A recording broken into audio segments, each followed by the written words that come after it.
Green Mountain Gravel Growler. Hi, Mom. Hi, Mom. Hi, Mom. Hi, Mom. All right, guys. It's what day is it? May 25th. 5. Yep. May 25th, 2025. What are we doing today? Green Mountain Gravel Growler grinder. Green Mountain Gravel Growler? Grinder. Grinder. Green Mountain Gravel Growler. Growler. Yeah. Sick. So we're doing a little bike packing adventure, or we're trying. Yeah. We planned it before we checked the weather. We decided to steadfast and stick to our plan. And we've been shooting from the hip. We're out here since Friday. We started in Burlington. Yeah. Cool. We're gonna end in Waitsfield. Yeah. All right. So when did you guys learn about the gravel growler, and when did you decide to do it? Oh, I've actually known about the route for years. me Yeah, too. I've known it for years, and I've wanted to do it for years. Like, it's been on my bucket list. And probably, if it hadn't been with this group of guys, it probably would still be on my bucket list, because I wouldn't have done it this weekend. Yeah. But I was like, well, they said we're gonna go, so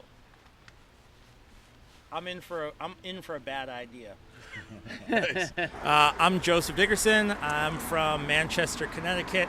I've been bikepacking for probably 11 or 12 years now. Sweet. My name is Ben Coleman. I'm from Boston, Massachusetts.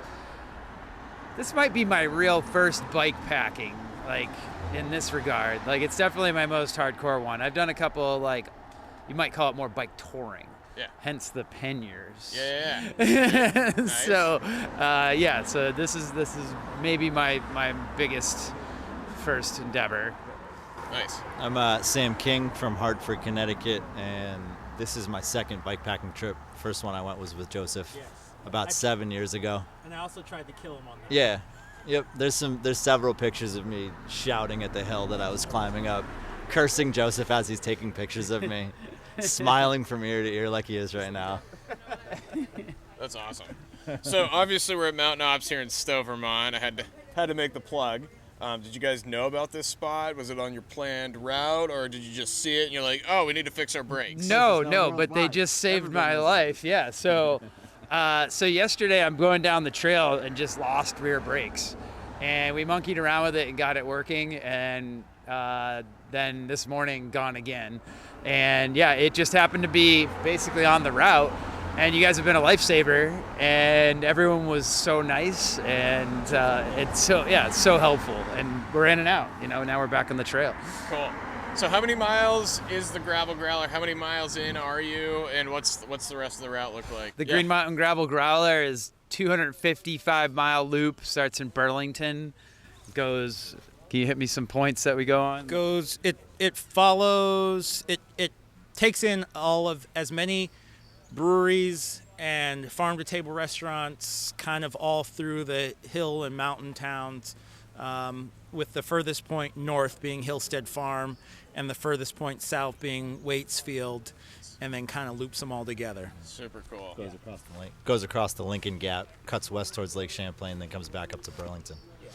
We're not doing the whole thing. We're never gonna do the whole thing, and now we're doing even less of the whole thing because weather and mechanical failures, etc.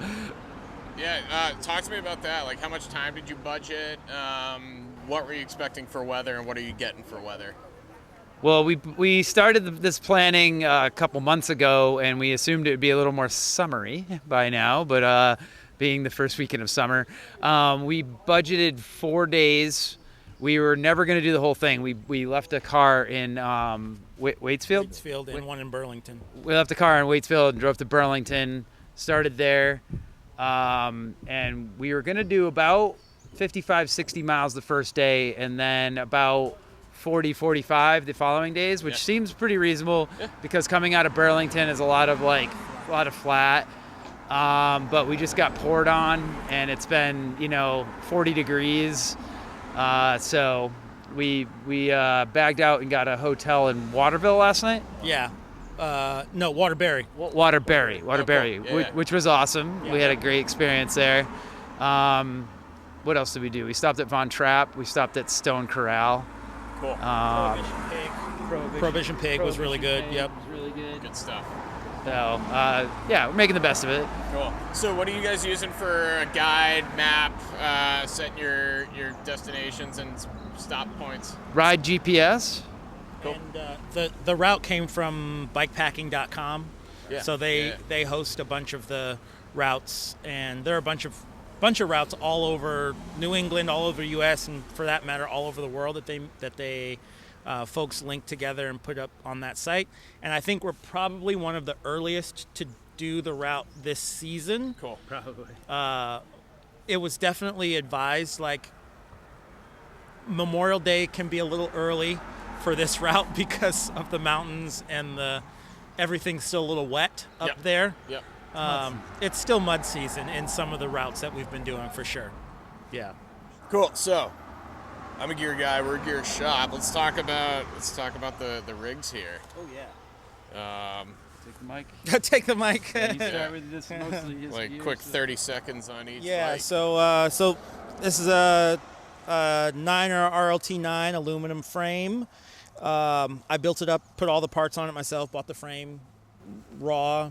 Bought all the parts, put all the parts on there. I used to run a community bike shop in Hartford called BCCO. Great little, plug them. I believe in that shop a lot. Sweet. And then over time, I've just bought a bunch of these bags from Ovea Negra that I just think are really funky and cool looking and kind of outfit the bike really Nice well. X-Pack fabric. Yeah, it's nice stuff, so I like it.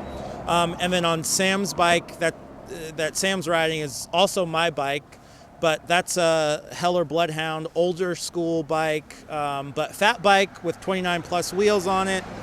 And then a whole setup with Revel 8 bags and a Salsa frame bag that I've had for a bunch of years, and it ends up being a really great bike packing bike for just this sort of setup.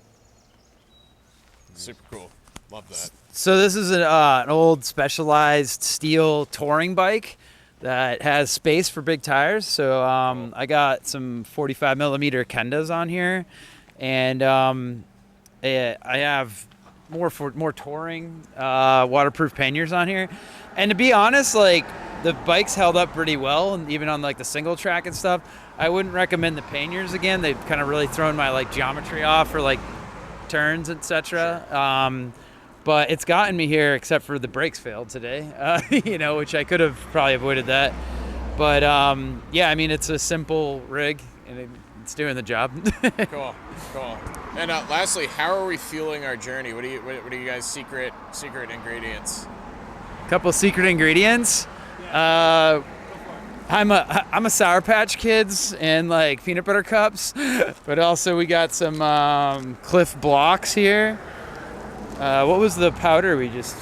Yeah, the stuff I really like. I've been using Tailwind for years. It's the stuff that I used to do a bunch of like ultra endurance mountain bike races, and I had a couple of experiences of using whatever they gave you at the aid station and turning my stomach inside out basically and ruining my race. So I just decided that I was going to find what worked for me, and Tailwind has worked for me for years. Cool. And that's the only thing I use now. Nice.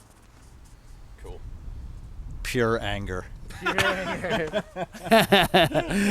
Taking your Muay Thai and bringing it into the saddle, right? It's the only thing that's worked for me. I've tried a lot of stuff. It's the only thing that works. No, I'm just kidding. Cool, guys. Well, hope you have an awesome rest of your journey and have some fun out there. Yeah, this has been great. Thank you. Cool. Thanks for taking the time. Absolutely. Sweet. Cool. Sweet.